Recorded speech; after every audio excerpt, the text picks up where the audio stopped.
तो नमस्कार दर्शक बंधु आज मल्लिका जलेब को नहीं गोटे तांत्रिक बाई पाखक जाइथिबो। हाँ दर्शक बंधु बाई कहबो मु जानिछि तुम पाखक काहेकि आसीचु और सेठी मल्लिका सोई जाय को बाई मु असहाय होई पडिलिनी दया करी मते साहाय्य करंतु। बाई कहबे ये सब तो कर्मर फल जा सब तो करिचु ताकू सब तो निश्चय भोगिबाक पड़िबो। मल्लिका कहबो सेमिति कहंतुनी बाई किछि तो साहाय्य करंतु और सेठी हातरो दीटा सुना चोडी खोली बाई को धरैथिबे। बाई कहबे गोटे मूल्यवान जिनिस मत देचु एबे मु तते गोटे मूल्यवान जिनिस देबी।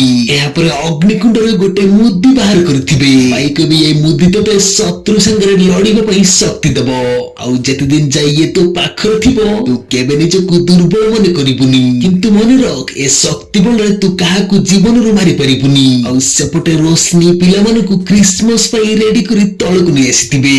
राघव कहबे कथा कोन पिला माने आज तमे माने बहुत खुशी जणा पडुचो। अन्नी कहबे हां जे आज ना हम समस्त पई गोटे स्पेशल डे। आउ सेठी रोशनी कहबे सुनो पिला माने पार्टी पई मु तम मानको क्लास रो सब पिला को इनवाइट करि देछि।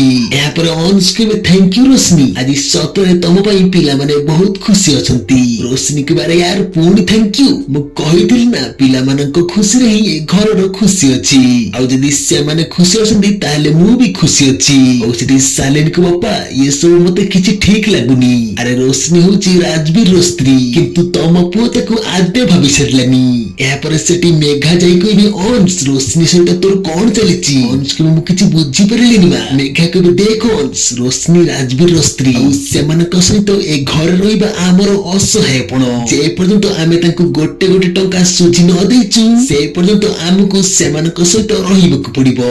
सेति पई मते तू रोशनी रो एते निकटतर हबा मते आदम पसंद नुहे।